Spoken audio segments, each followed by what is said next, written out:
ഓട്ടോയിൽ നിന്നിറങ്ങി വരുന്ന ആളെ കണ്ടതും അമ്മയുടെ മുഖം തിളങ്ങി. വാ മോളെ, എത്ര നാളായി കുഞ്ഞി നീ ഇങ്ങോട്ട് വന്നിട്ട്. അമ്മയുടെ കുട്ടിക്ക് സുഖാണോ? മോള് വാ, കയറിയിരിക്കെ. അമ്മ കുടിക്കാൻ എടുക്കുക. അവൾ ആ വീട്ടിലേക്ക് നോക്കി. അവിടെ ഷെൽഫിൽ തന്റെ പഴയ ID കാർഡ് ഇരിക്കുന്നത് അവൾ എടുത്തു നോക്കി. ഇപ്പോൾ തന്റെ അഡ്രസ് ഇതല്ല, ഇപ്പോൾ തന്റെ വീടും നാടും ഇതല്ല. ഇത് കുടിക്ക്. അമ്മ കൊണ്ടുവന്ന ജ്യൂസിലേക്ക് അവൾ നോക്കി. വിരുന്നുകാർ വരുമ്പോഴാണ് അമ്മ ജ്യൂസും പലഹാരമൊക്കെ ഇങ്ങനെ കൊടുക്കുന്നതെന്ന് അവൾ ഓർത്തു. അത് വാങ്ങി കുടിക്കുമ്പോൾ അവൾക്ക് വല്ലാതെ വീർപ്പുമുട്ടി. മോനൂട്ടൻ എവിടെ അമ്മേ? അവൻ നീ വരുന്നുണ്ട് മീനും മറ്റുമൊക്കെ വാങ്ങാൻ പോയതാ.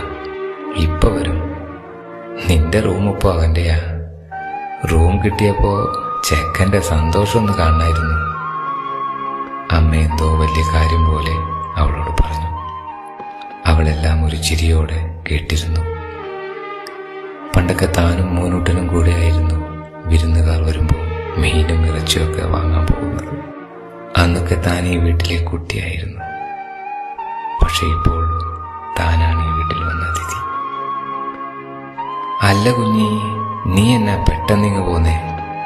അവിടെ വല്ല പ്രശ്നം ഉണ്ടാക്കിയോ നീ? നോക്ക്, ഇവിടത്തെ പോലെ അല്ല അവിടെ കേട്ടോ.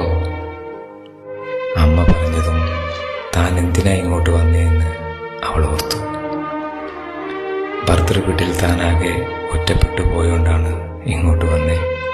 എന്നും തനിക്ക് അവിടെ കുറ്റവും കുറവുകളുമാണ്.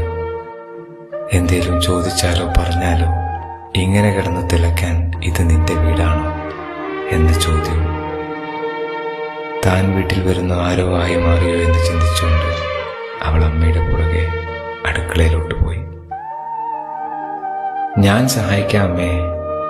അവൾ അതും പറഞ്ഞ് കത്തിയെടുത്തതും അമ്മ വേഗം വന്ന് അത് വാങ്ങി.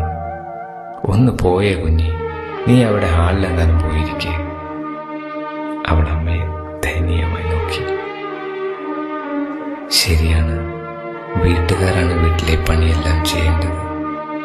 പണ്ട് താൻ ഇവിടുത്തെ പണിയെല്ലാം ചെയ്തിരുന്നതല്ലേ, ഇപ്പോൾ ഭർത്തൃ വീട്ടിലും ചെയ്യുന്നു. എന്നിട്ടും ഇത് രണ്ടും